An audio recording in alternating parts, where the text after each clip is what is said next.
Hello again, everyone. Hello, hello. All right. We are going to start the next section of the program. I am really excited. I have heard both these women speak before and always been very energized afterwards. So let me just introduce them and then get out of the way. First, Rachel Ida is a writer and historian currently teaching at the University of Wisconsin in Milwaukee. She's a founding member of both Jewish Voice for Peace in Milwaukee.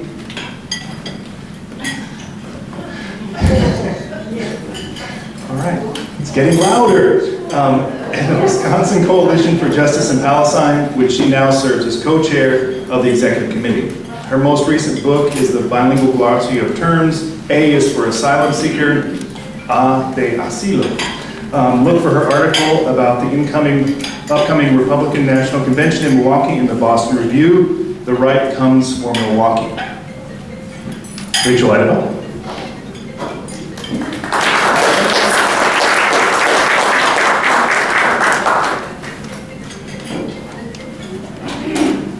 Okay.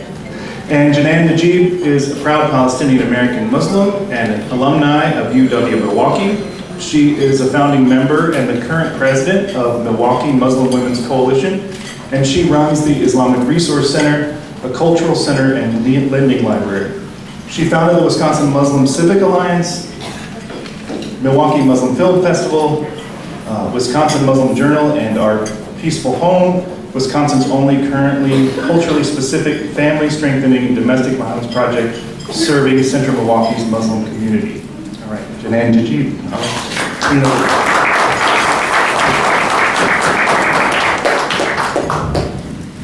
Well, thank you everyone, and thank you so much for being here on a Saturday, beautiful weather. So it's really wonderful, and we see so many wonderful people in the audience, people that have marched with us, people that have for decades been working for peace and justice.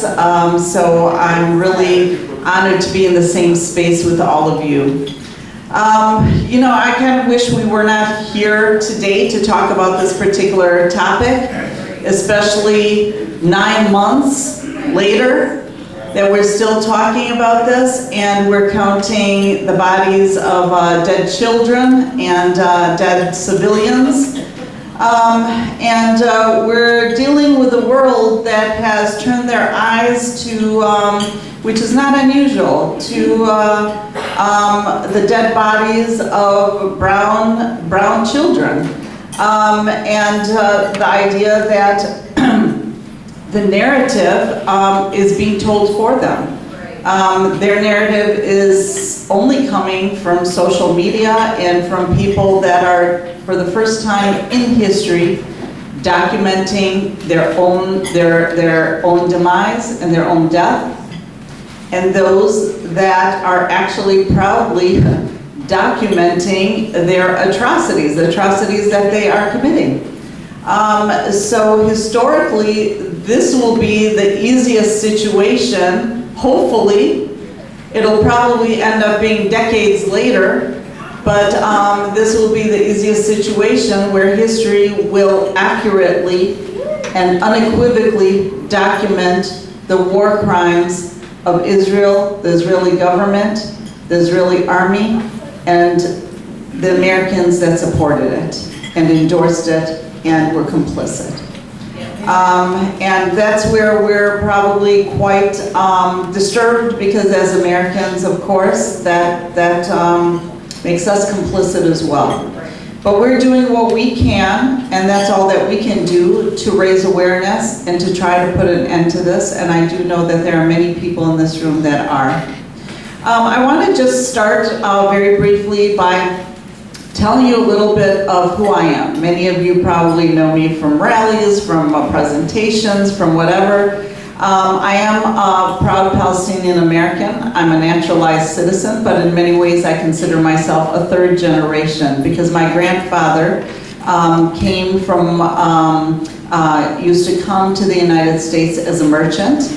And of all places, you know, besides going to New York and other places, one of his most common stops was Milwaukee. And we didn't really know why, but then we heard that there was a restaurant owned by a Palestinian Christian woman who would cook Palestinian food for many of these merchants that would come from overseas. So they all made stops in Milwaukee, of all things. My father came to this country to go to school and learn the trade from his father when he was 16 years old. His father died a year later, and so my father remained here. My grandfather is buried here in Milwaukee. And then about 7 years ago, my father was overseas, and he died in his place of birth in Palestine. What's interesting is that both my father and my grandfather have their birth certificates, and their place of birth is Palestine. That's what it says. They were born in Palestine. They were raised in Palestine. So, you know, as a Palestinian, I was born overseas. My brother directly after me was born overseas. My father actually, he did stay here, finish school, finished technical college, served in the US Army, went overseas, got married. We were born there. And then they decided that they were going to come to the United States for maybe a few months travel and to visit. The '67 war broke out, and all Palestinians outside the country were no longer allowed in. But any Jewish individual who had never ever been to Palestine from anywhere in the world was allowed to go back and was allowed to live in my house, in my parents' house that they so lovingly built, and that my grandfather basically willed and allowed the inheritance of the property and the land to. So I grew up in Milwaukee, and I've lived here ever since. I'm married, I have 5 kids, and believe it or not, even though I'm 35, I have 5 grandkids as well. Yeah, please, any mathematicians in the room, please don't do your math, okay? Yeah, we don't want to talk about that. But I think this is really interesting, and and Rachel and I decided we would just kind of go back and forth. I think what's really important to note is that my father and my grandfather were both born in Palestine. You know, my mother was born in Palestine. Their birth certificates say Palestine. I know at one of the rallies my mother was carrying a sign that said, "I'm older than Israel is." So I think we need to keep that in mind when we talk about the context of what's happening now, that the creation of the modern state of Israel was something that happened after the world wars. The concept first started out, and then it was really after the Holocaust that this decision was made, mainly by Britain, who decided, you know, these former colonialist powers, that that it was within their jurisdiction, and of course at that time the United Nations, to go ahead and divide an Arab country in the middle of 22 Arab countries, that they would go ahead and gift half of the country, which actually more than half, to European Jews. So So what Europe decided is that they want to get rid of what they considered their Jewish problem. So rather than take care of their own anti-Semitism and resolve their own anti-Semitism, they decided that the best solution is going to be to create a country for Jews. The other thing that I think is really important to note is that Palestine was not the first choice. There were countries in South America, there were countries in Africa, there were a number of countries that had been considered as a homeland for Jews, and at that time the World Zionist Organization was pretty fine with that. But then for a variety of reasons, and you can read this historically, they decided on Palestine. And so as a result, 76 years of occupation, 76 years of oppression, 76 years of ethnic cleansing, 76 years of displacement. This is the longest living occupation that exists in the world.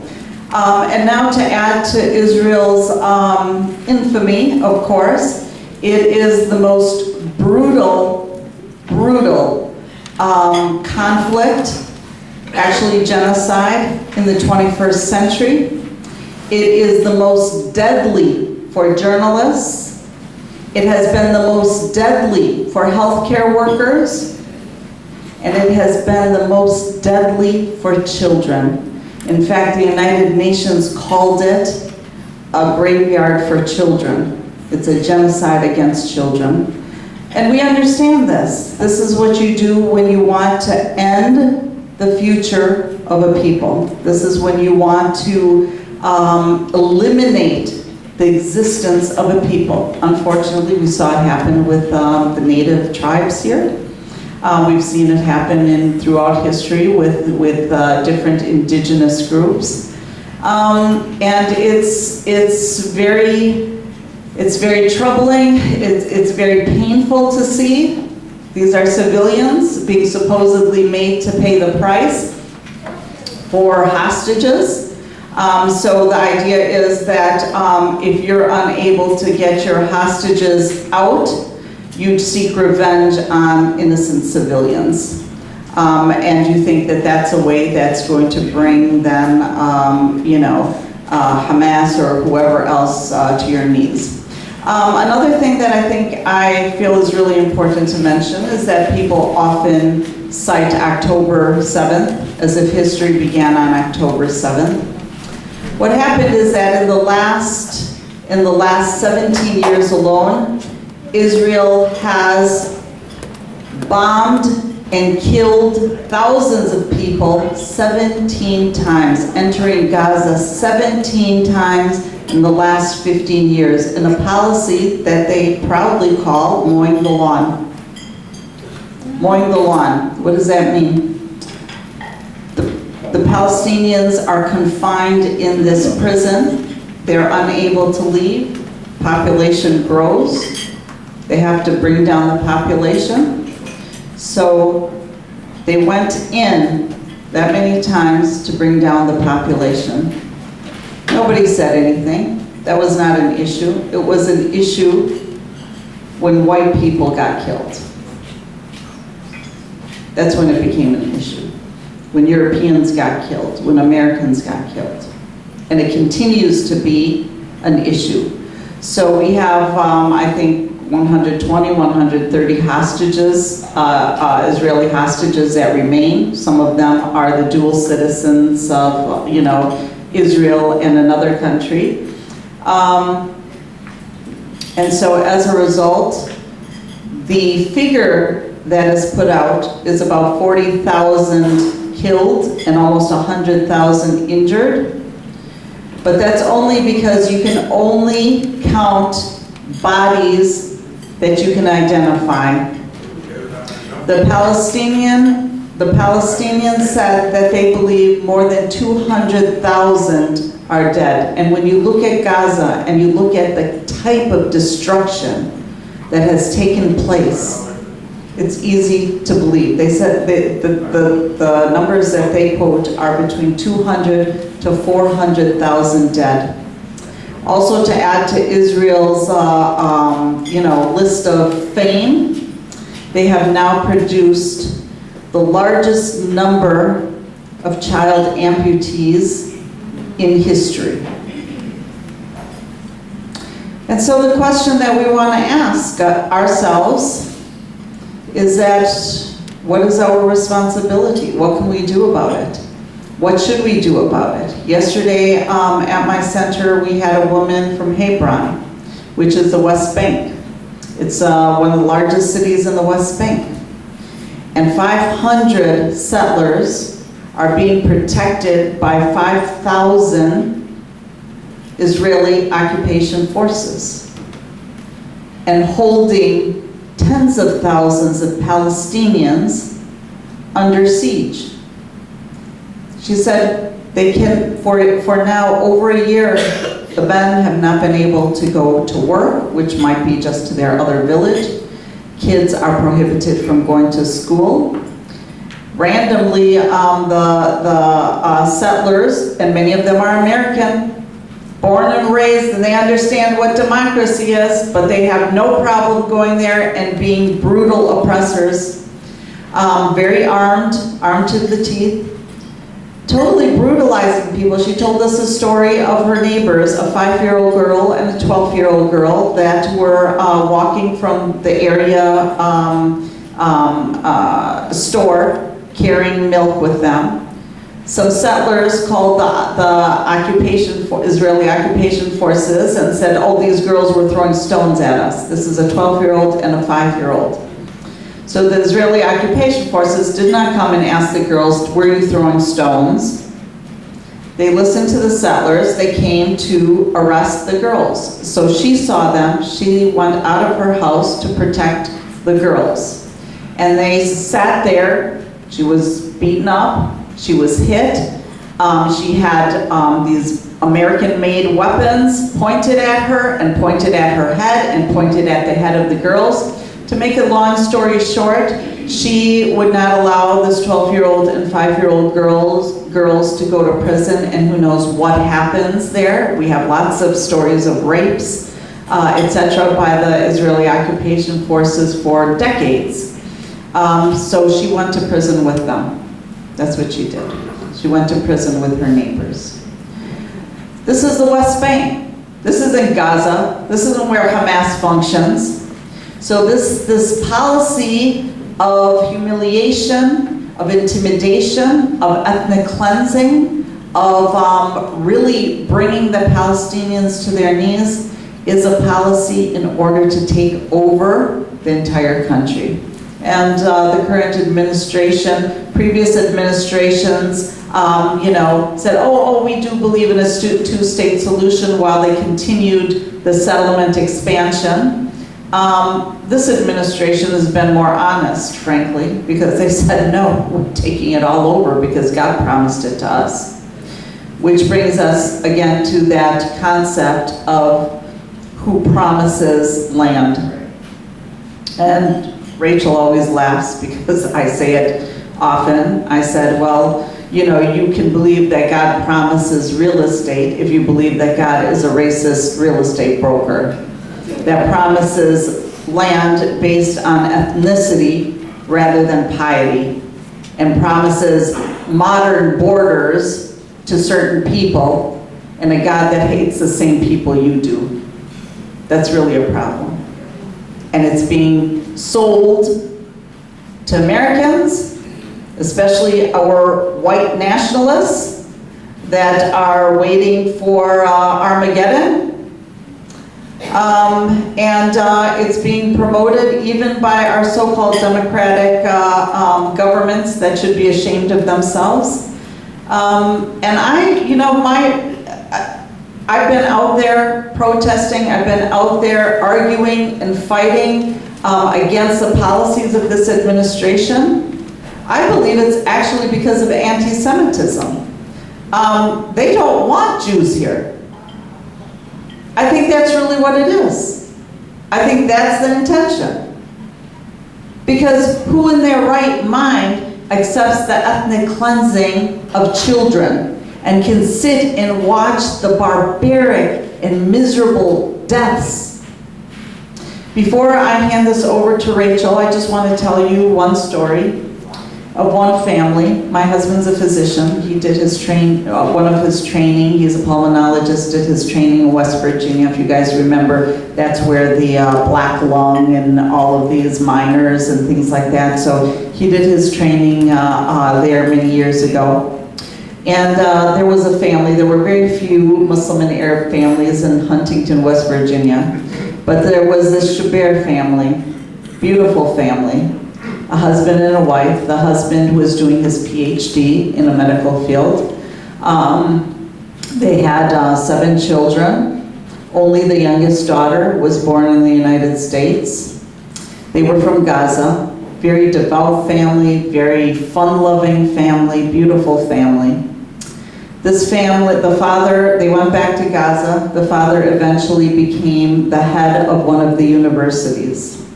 If you know, every single university in Gaza has been demolished. Every school has been demolished. It's a scholasticide because, you know, Gaza has a very, very high literacy rate, very high level of education. It's absolutely unbelievable, but this is how they use their time in prison, you know? So what occurred is that Israel bombed their house in the targeting of all of these leaders. Their purpose is to take out all of the leaders, all of the academics, all of the journalists, etc. These kids that I once knew as kids, and we used to come and babysit my little baby at the time, they were all killed, and they now had families, and they had children. The husband and wife, Dr. Shabir and his wife, they had been by chance at the, kind of like near one of the doors. They were able to run out into the courtyard of the house where snipers, Israeli snipers, killed them. These are, the intentional targeting. For over 2 weeks, their bodies lay in the courtyard, being eaten by animals, by dogs, and anyone that tried to get close to bury them was shot at. And the intention is a humiliation of your leaders, of your academics, of the people that represent who you are. That was the intention. The only survivor is their daughter, who was born in the United States and got married and lives in Chicago. She has lost every single member of her family. And this is not an isolated story. There are families of multi-generations that have now been removed from the books because not a single member remains. Not a single member remains. So we'll go back, but I'd like to pass it on to Rachel to give her remarks. Thank you, Janan. I want to give everyone a minute just to sit with what we just heard, because it's hard to hear these stories, and that's why we're here, because we hear them and we feel them, and we're so lucky to have an interlocutor like Janan who can tell these stories to us the way she does. So I just want to give you a minute, because that was all a lot, and I know there are some children here, and these are really, really heavy truths.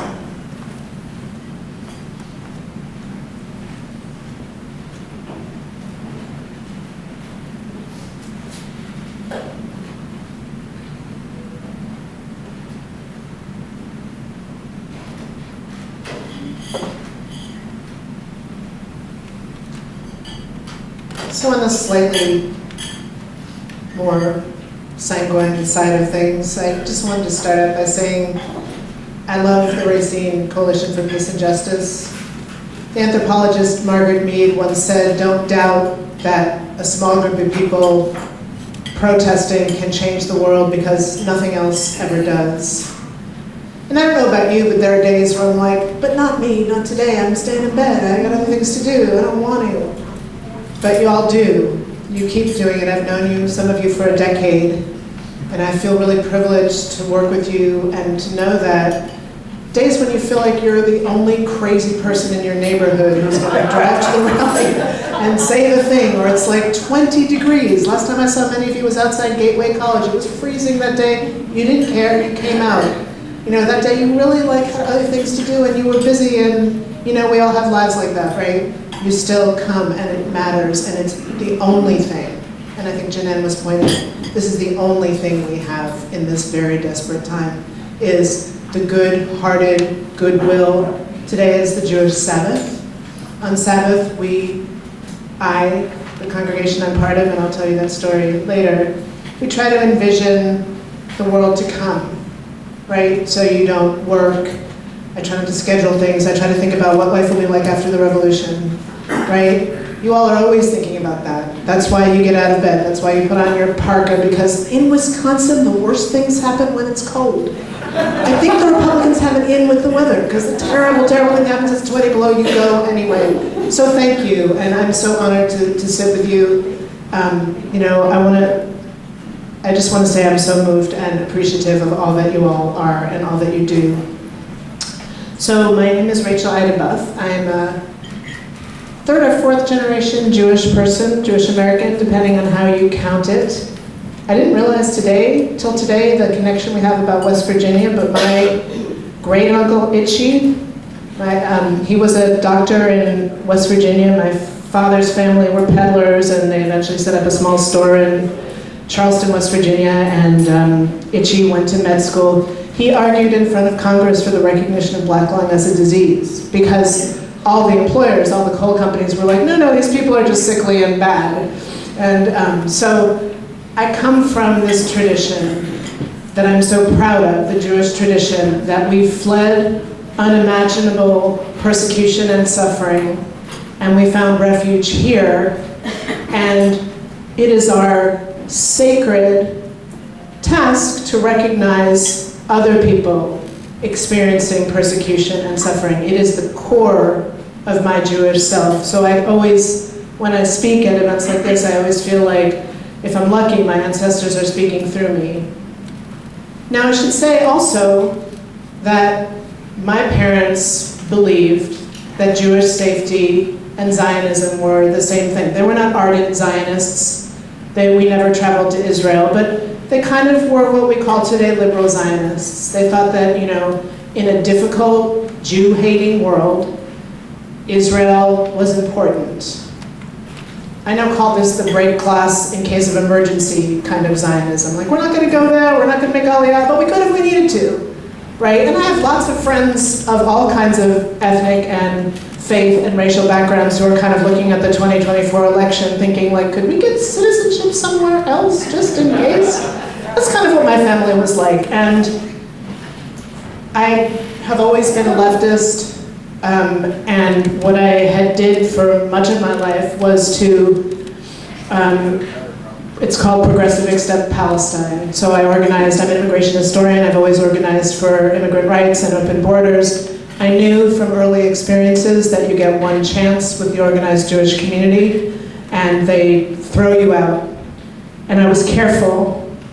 And eventually for me in 2014, when Israel was doing Operation Protective Edge, they were mowing the grass. And just in case it isn't abundantly clear from what Janan said, the grass is people. The grass is young Palestinians, and you mow them down so you won't have champions. 2014, I kind of couldn't stand it anymore, and I joined Jewish Voice for Peace. I was almost immediately fired from teaching Sunday school at the congregation I was working at. I taught one lesson to my fourth graders about the Nakba, the disaster of the founding of Israel. Fourth graders are awesome. They're like, we never heard this. Tell us more. And I was like getting my lesson plan ready when I got the call, we won't be needing you anymore. And I was like, seriously, you have a college professor teaching fourth grade for free and you don't need my services anymore? Yeah, our plans have changed. You know, we know what that was. I knew how much there would be to lose. But I will say of that time and that break, that I lost things and people, I lost the congregation, and nothing compares to what I've come into, the beautiful relationships the true work of my life, and I have no regrets about that. And I feel that my work as an anti-Zionist Jew honors my ancestors. I know they are here with me today. I know that they see that the only thing a right-thinking, moral person of faith or no faith could do at this moment of a global Holocaust against the Palestinian people. I know that the most Jewish response is to stand with Palestinians in saying this absolutely has to stop. I have no doubts. I have no regrets. You win some, you lose some. Lost that congregation, came into all kinds of other beautiful things. And just a short story I'll tell about that is, the first time I joined Jewish Voice for Peace. We founded a chapter in Milwaukee that's been active since 2014. Jewish Voice for Peace is now, it wasn't then, it has become an anti-Zionist organization. And I'll talk about what anti-Zionism is in a minute, it's important. So I went to the first Jewish Voice for Peace conference, or my first, in Baltimore in 2015, and I took my older daughter, who was 12 at the time, and there was a Shabbat service, and my daughter looked at me and she said, "Mom, why are you crying?" And I said, "Because I didn't think this was possible." And what I realized is, I always knew, even as a young kid, I got in trouble in 6th grade because we had some reading to do about the Arab issue. And me and the rabbi's son came in and we were like, we kind of think they have a point. And the teacher was like, "Shut up," and moved on. I always knew it was impeding us as Jews. I always knew it was making American Judaism ugly and bad and stupid. I always had this feeling. And I didn't know until that moment of sitting in that service in that conference hotel that my Judaism could be the redemptive, powerful, transformative force for justice that it can be today. I didn't know that was possible. And so I feel so lucky to have come through this transition and to come into relationships like the one I have with Janan, who has a sparkly hijab on today because she's sparkly all the time.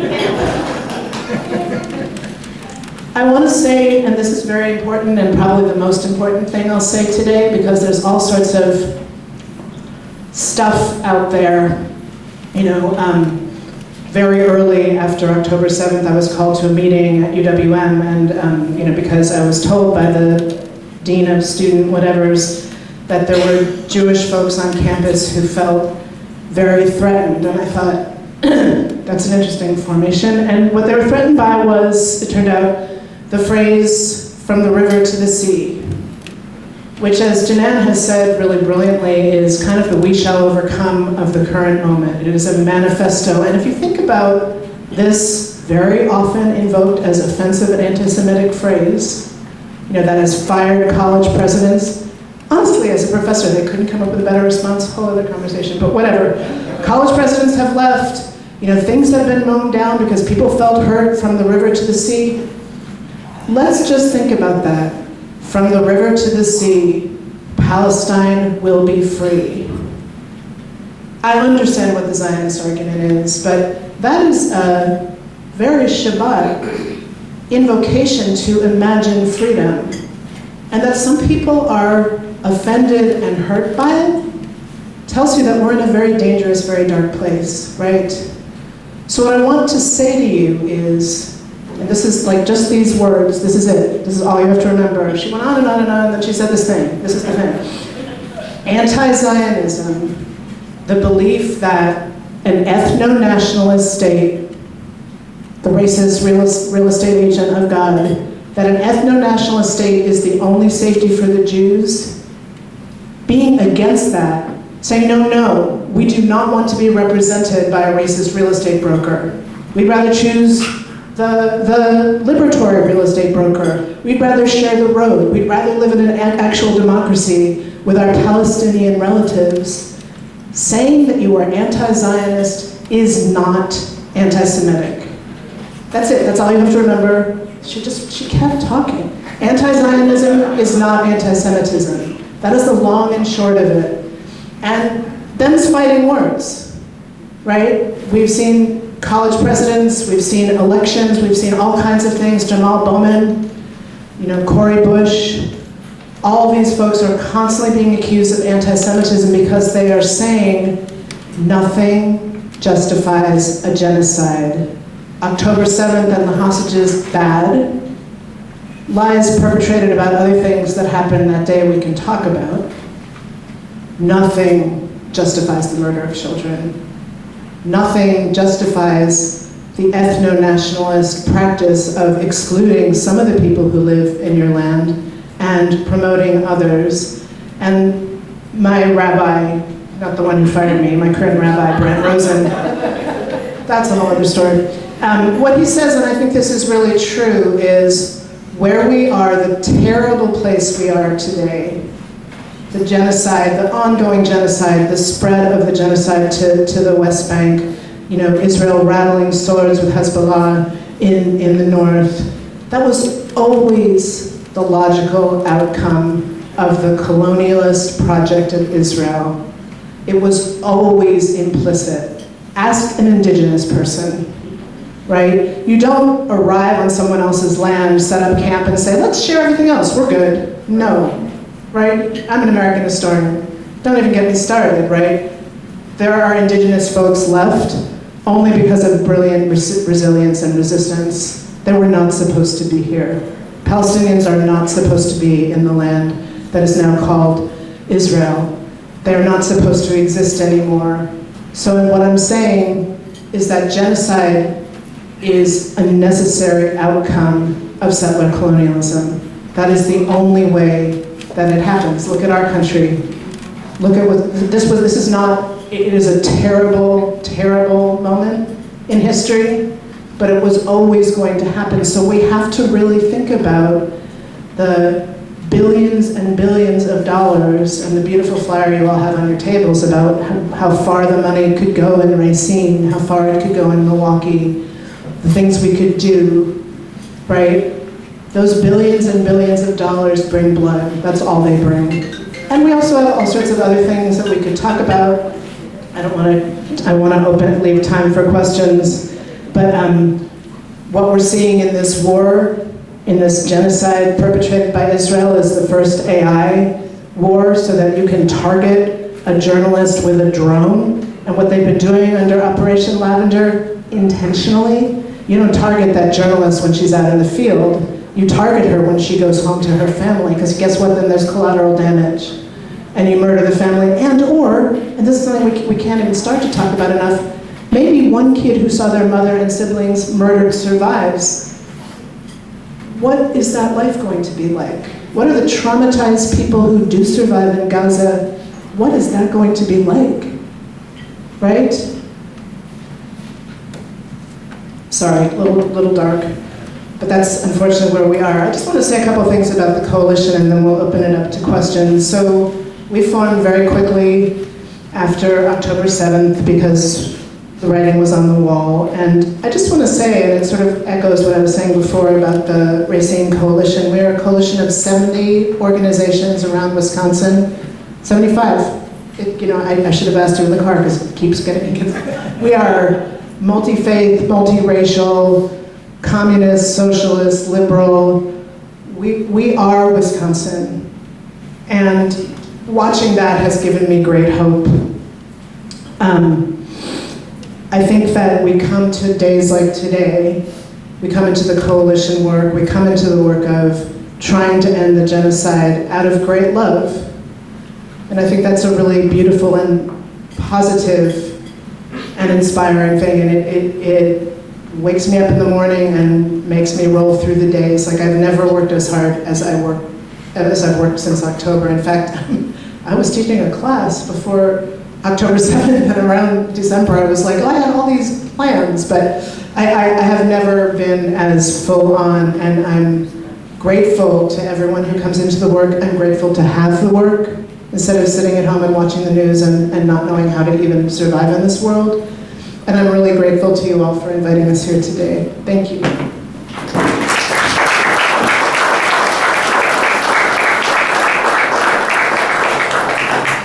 So we're happy to take questions.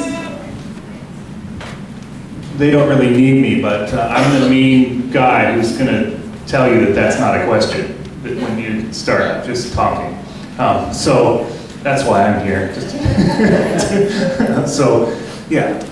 So, what is the most important thing that you think someone here, who are mostly pretty old, maybe not as high energy as we used to be, can do about this situation that can make a difference? Thank you. You guys are making a difference. Like, Rachel said, we know the Racine Coalition. They're just showing up at everything. But, we're in an information war. And I think, as you can see, the narrative that continues to be presented about Palestinians is so far from the reality. Because, Israelis get killed, but Palestinians just die, Israelis are being murdered, but, Palestinians, they're just in a clash. Just watch how the media there's been so many polls and research to show you how many times certain words are being said when using the word, for example, Palestinian or Palestine or any of these things to really just deflect. There's a concerted effort. So it is so important to get information and to share it with everyone you know. Share it if you're on social media, if you just email, if whatever it is, talk to people, talk to your churches, talk to your neighbors. We're in a time that we need to really educate people. You would be astounded how many people still don't understand anything about what's going on. We do because we're involved in this kind of stuff. But so many people, they're more concerned about their football games, about their barbecues, about whatever. And there's a genocide going on. And I really compare it to all the times in history when things like this have happened, and then history books write about it, and we teach it to our kids, and they say, and they're taught, and something should have been done. What would you have done if you were there during that time? What would how would you have reacted? And now we realize why people didn't react during the Holocaust. We realize why people didn't react during the, Japanese internment. We realize because we've got people that are actively working to promote their agenda, and if you go against that, you can be a target. You can be a university professor or a president or a new hire at somewhere, and just because you are saying what they do not want you to say, you can lose your job. You have a lot of threats.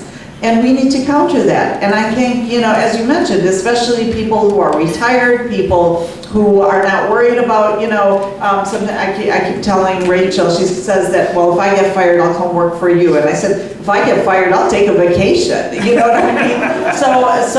So the idea is that we can't be silent. Don't let anything pass by. Monitor the media, monitor the newspaper. Go to events where your elected officials are talking. Is this the Bryant Steele area? Yeah. I'm sorry. I'm really, really sorry, y'all. Yeah. Show up, and keep showing up. So you really, you cannot be silent, right? And show up to protests. We were just talking about the fact that, nobody expected this genocide to last for 9 months. And we're seeing that, people are kind of losing energy. Not that they're forgetting about it, they're deeply distressed. We have to just hype up our energy. We have to remember that those kids are continuing to be killed by the minute. We need to just keep going, and that's what we have to do. And we have a Republican convention coming to town, and if you want to participate on some certain events that the Coalition for Justice in Palestine that we are organizing, Please come see me. Also, this is not related to the coalition, but this is something that I'm part of organizing. There's a rally for democracy that's going to be taking place the Sunday before. Come, show up in your keffiyehs, show up with your Free Palestine shirts. It's countering white Christian nationalism, which is the Republican convention. But let's show that all the media will be there. Let's show that we have important issues that we are not forgetting about. Yeah, and it's hard sometimes because I think we want to be nice, to say the thing at dinner, like, well, actually, actually this is a genocide and actually the US supports it, because you're thinking like, these are my friends, maybe they don't read like I do. I think we've all been there, but it's worth being just one step more brave. It's worth wearing the keffiyeh to see your awful rep, just saying. It's worth showing up, it's worth asking the hard questions. Two specific examples. My lovely next door neighbor is a retired nursing professor from Marquette, and every day we had a beautiful encampment at UWM, 2 blocks from my house. Every day, Madeline would walk up to the encampment just to tell those kids that they were doing good work. And she said to me, I went up the first day and I wanted to know, were they being violent? And they weren't. And whether they had just cause, and they did. So now I go up every day and tell them good work. She got interviewed by the media because they were looking for a random citizen because the narrative was it's noisy and difficult in this neighborhood. How are you guys putting up with it? And she said what she said to me. She said, well, they're not violent, they're principled, and I support the work, right? This is just your random retired person doing the right thing and getting a walk. And, so in the incredibly slanted, and I knew the phrase, the Palestinian exception, before I started this work in October, but I really get it in a different way. That nothing that you say that is true about Palestine makes it to the newspaper. I've been interviewed so many times and I say, I try to speak very plainly, and then either my quote is cut or it's rephrased in a way to say, yes, Jews are really worried about anti-Semitism. And I'm like, I said the opposite. So it's really important that we have many voices. Another retired person I want to talk about is our friend Jim Carpenter of Peace Action. And Jim is like, he's just indefatigable, right? He showed up at the Wisconsin Democratic Convention. He registered as an elector. He went in with signs. At the Wisconsin Democratic Convention, to my surprise, they passed a ceasefire resolution because of Jim and his merry band of other retired and people of conscience, and they just kept showing up. And some of the younger folks disrupted and said, we don't like this, we don't like this. And there was a ceasefire resolution passed at that convention. That would not have happened without people like that. Again, it's the Margaret Mead thing. Like, you keep showing up and there's more of you, and then it's harder for them to do the wrong thing. And you better believe it, they want to do the wrong thing. Unfortunately, most of our electeds want to do the wrong things, and the ones who want to do the right things pay for it, right? So we have to support them, we have to turn up, and it feels like just I'm just some retired old lady, what am I doing here? And then it turns out to be you're the one who they interview, or you're encouraging someone else to have the courage to speak up, or you're the other person at the dinner party who's like, well, actually, which is terrifying, right? But it's the work. Just 1 second, I just can't resist just saying how much evil our representative wants to do. There's a small group of us who meet with Brian Stiles, representatives, or his foreign policy consultant. We've met with her a few different times. The last time I almost got physically ill. I'm not joking. I'm literally not joking. Because first, she said that there is no occupation. They don't believe that there's an occupation. Secondly, she said that we shouldn't be so concerned about the death of citizens compared to soldiers, because in their estimation it's only 3 to 1 in Israel, and in Iraq and Afghanistan it was at least 5 or 6 to 1. This is what she said to me and us. We were 4 or 5 of us there. There's more. But that's just, a brief synopsis of what so we need to be educated, we need to be educating people just like they're saying. So it's bad out there. So any little bit of information is helpful. And also if you, I don't know, if no one's here that goes to that group. Well, Elaine, talk to Elaine. Next time we meet with her, like in a couple months, if 12 or 13 votes show there, maybe she won't be so ready to say such ridiculous things, but maybe not. Okay, sorry. I am a pastor. I got my little bit. Okay. Yes, in the back. I wonder if our speakers could each tell us something about the end state they'd like to see between the river and the sea, or how they would like to see that reached. So the question is kind of what is the end state, like we talked about, freedom as a Shabbat kind of vision. What does that look like for each of you in Palestine? So my parents told us stories. Palestinian Jews have existed for centuries in Palestine and lived with Palestinian Christians and lived with Palestinian Muslims. And my mother tells us even stories of how during the Sabbath that the Muslims would often go and turn on the lights for the Jewish families and among the Christians, because you had the Eastern Christians and the Western Christians, it was the Muslims that they gave the keys to some of the churches to the Muslims to open and close because they couldn't agree who should kind of hold the keys. And so the concept of living together is not a new concept. We have to understand that this is colonialism. This is colonialism. Colonialism has wreaked havoc throughout the world. I have a map, but I only had a couple of copies, and if copies could be made, that would be great, but I'll keep it up here. And it shows the land loss in Palestine. How much had been governed by the Palestinians, and then how much was taken by Israel, not just after the division of Palestine, but also afterwards with the settlements. Now you have completely disconnected Bantustans.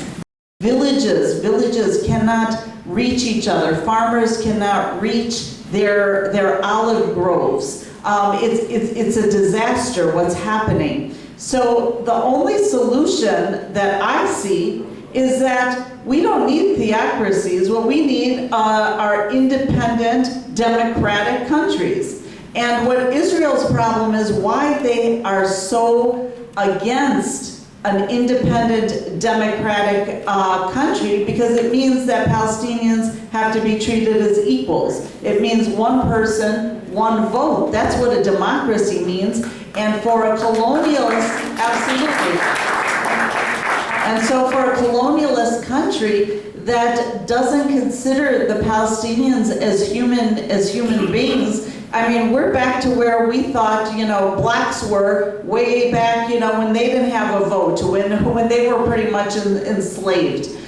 We want them to do the work, but we don't want to consider them as human beings or giving them a vote.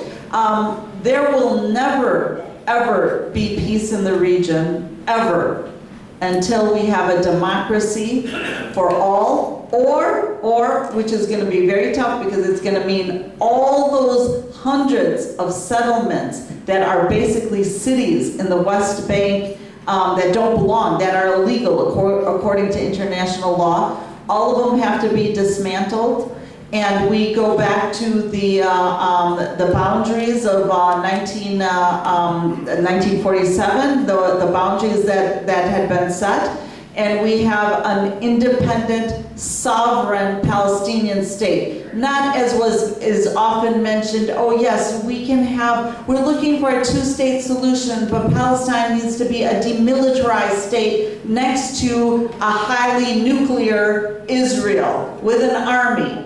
Keep in mind that the Palestinians now, even with the Palestinian Authority, They don't own the entire Palestinian Authority, which is supposedly a government, or Gaza, or Hamas, don't own a single helicopter. They don't own a single tank.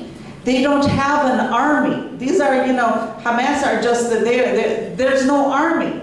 And so they want this demilitarized state that Israel can kind of prop in anytime they want. That's not going to happen. Another thing that I want you to know, because I've gone overseas a number of times.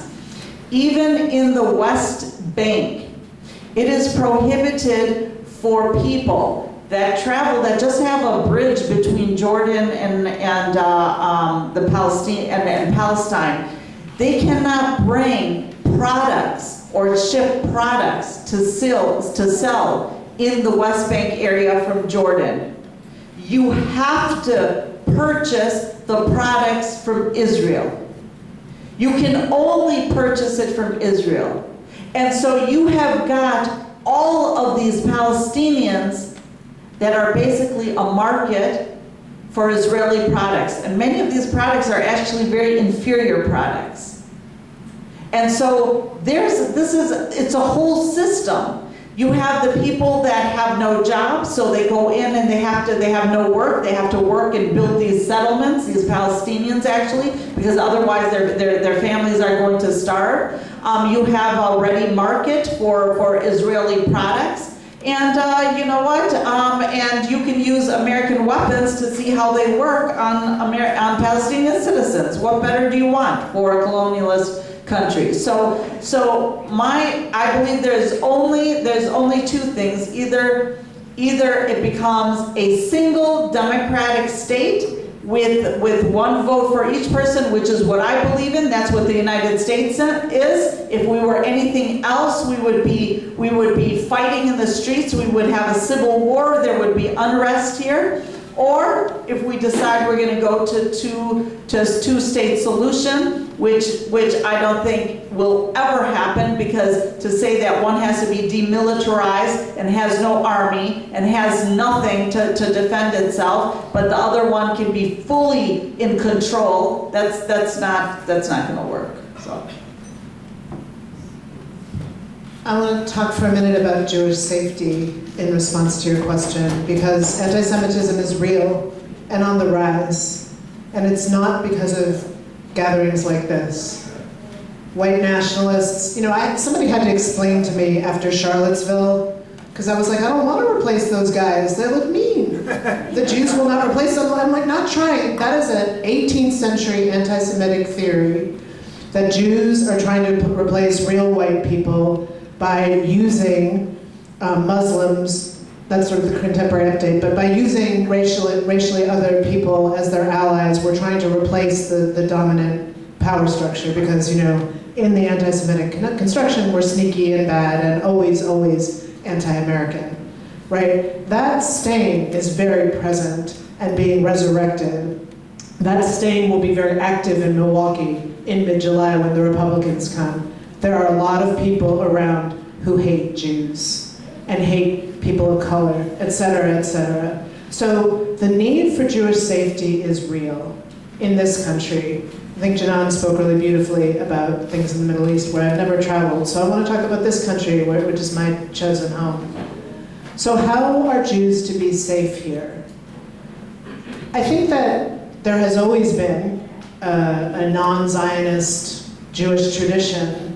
And I would say that for my part, I think what makes us safe is having friends and allies that keep us safe, is recognizing that despite the fact that many of us have been very upwardly mobile in this country and have made it out to the suburbs where things feel safe, or we pay security forces, or we have gates, that isn't true safety. That as long as our neighbors, and I would define a neighbor within a 5-mile range, so even if you're in the suburbs, you've got neighbors in the central city. As long as our neighbors are being beaten up by the cops, as long as our neighbors attend public schools with a so-called school resource official in the school, which is a cop, as long as some of our neighbors are not safe, are vulnerable, are hungry, are brutalized by the people we pay to keep us safe, we are not safe. Upward mobility does not guarantee that. Appearing white for many of us who are Ashkenazi or descended from Eastern Europeans does not guarantee that. So I worry a lot about Jewish safety. And I think that the way for us to be safe is imagining our collective freedom. When the largest hate murder of Jews happened in Pittsburgh at the Tree of Life synagogue 5 years ago now, I think, Linda Sarsour, a Palestinian-American leader, was one of the first to step up and say, we need to help them rebuild. Right? That made me cry, because there's so much malarkey in my community about Palestinians this and Arabs that, and who was stepping up to make sure that they just broke ground on the new Tree of Life synagogue last week, right? Who was stepping up to say, the cemetery has been desecrated, we know what that's like. It was our Muslim, Arab, and Palestinian kin. That makes me feel safe. The $328 billion a year that my government gives away from our tax dollars to murder children doesn't make me feel safe at all. Okay, I'm gonna be done now. Okay, the only questions on the pastor. Sorry, we're taking you. Oh, I see where you're going.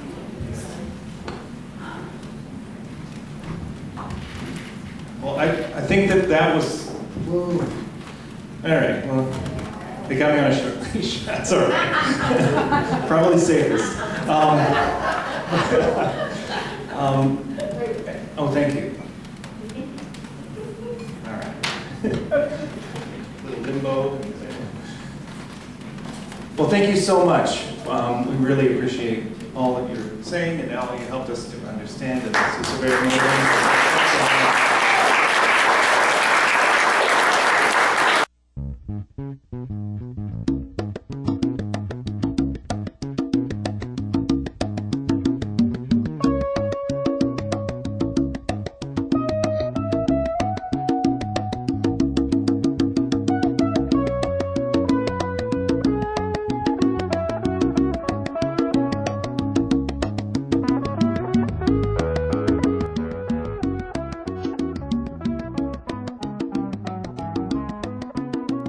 Guerrillero me llaman, hoy es justicia.